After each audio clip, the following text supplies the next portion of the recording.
a team mentality. There's zero respect for the men in this room. Zero. A team mentality. Sangstar.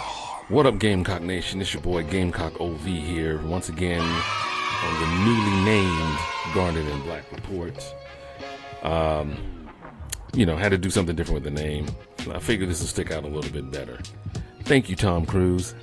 Yep.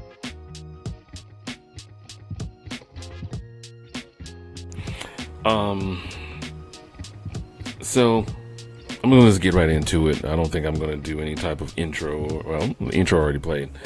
So this past week, the Gamecocks, our South Carolina football Gamecocks, took on the LSU Tigers at Williams-Brice Stadium. Had a 17-0 lead at one point. I'm not going to get too much into that right now. The game, it didn't go the Gamecocks' way, lost by 3, but they put up 33 points.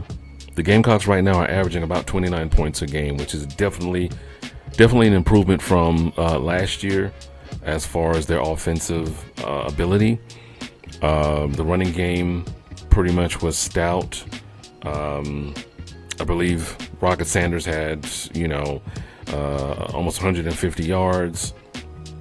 Lenoris himself had a 75-yard touchdown run. But what it boiled down to, and what a game should never be decided by, is penalties and basically officiating.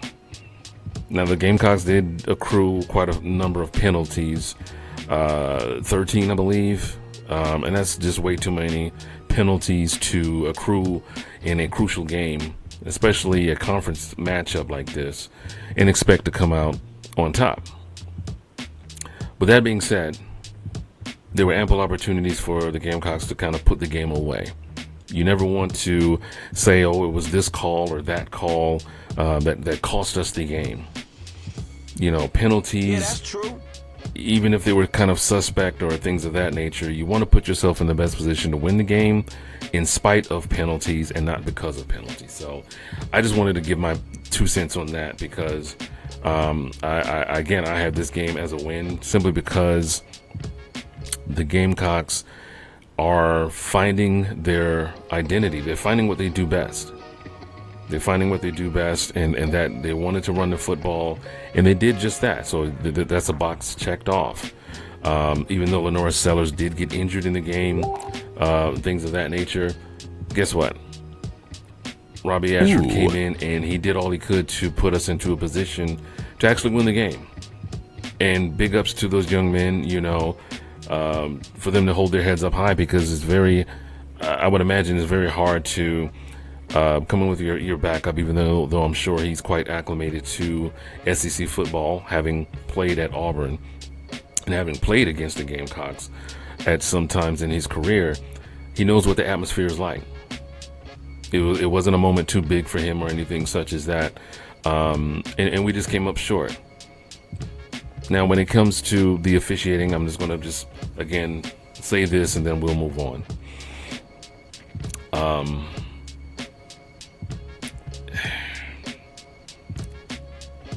The whole interception in the end zone, I just can't wrap my head around that. It's a pick six for the Gamecocks, and it gets called back for an illegal block on the quarterback, okay? That is a questionable call. What's even more questionable is if the block occurred after the interception, why would LSU get the ball back? Why would they retain possession? If someone could just explain that to me, I'll be like, okay, that makes sense. But for me, it doesn't make sense. Why would they retain possession after the interception? Like, normally what would happen is, or what should happen is, if there's an infraction that occurs after an interception, they penalize the team. The team that intercepted the ball retains possession, but they, penalty yards or whatever, back them up. You know what I'm saying? So, instead of being at the 20 or 25 yard line, they're, half the distance to the goal. That's their starting point. Again, we don't want to put the game into the hands of the officiating crew or anything such as that. But that play, ran those events just kind of puzzled me and still puzzles me. And again, leave a comment down in the description below. Let me know. Am I wrong in thinking that? Is there a rule that I don't know of, where we intercepted the ball, but we're going to give the ball back to the other team due to a penalty that occurred after the interception. So, I had to think about that for a few days before I actually wanted to create a video and talk about. The next team on the docket moving forward is the Akron Zips. Akron is a member of the MAC conference, and don't get it twisted. The MAC has some quality caliber teams. I watch the MAC teams play, because normally they play maybe like a few, I think a game or two, after the SEC season has ended, before the conference championship happens and all that sort of stuff. And they have some very good teams. You have your Northern Illinois, Miami of Ohio, Eastern Michigan, Central Michigan, and Akron, Toledo. A lot of Ohio based teams that are very good. And I mean, year in and year out, they're beating up on each other, even more so than the SEC. They're beating up on each other, and no one comes out of the MAC unscathed. No one is coming out 11-1 or 12-0 or 10-2 or whatever. They're coming out 8-4, 7-5, because you can beat a good MAC team one week, and then the next week you get your butt handed to you, and you're like, well, what happened? That's just the nature of the conference. So I say all that to say this: South Carolina is not going to take this team lightly.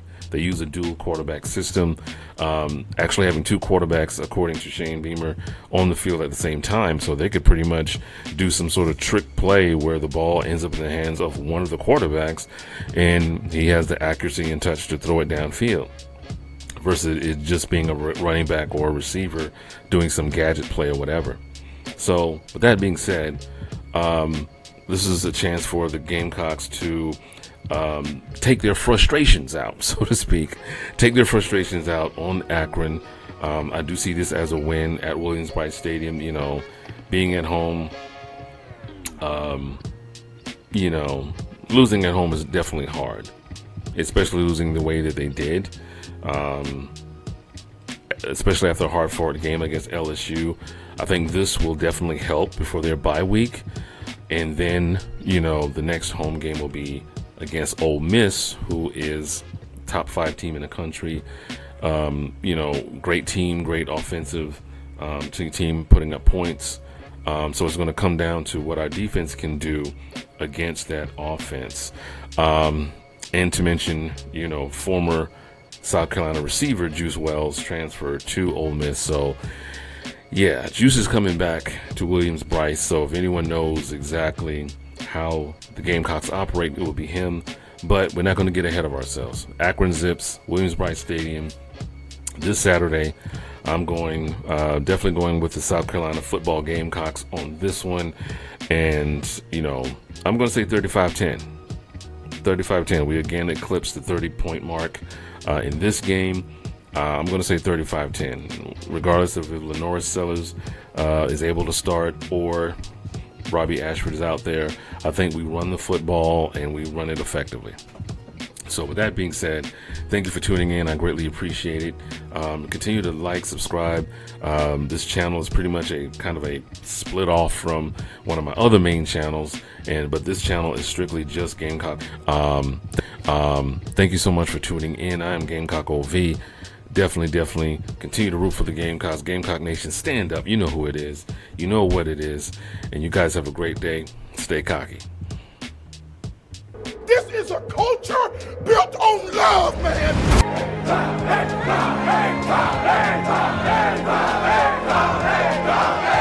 At night when this place is rocking Welcome back.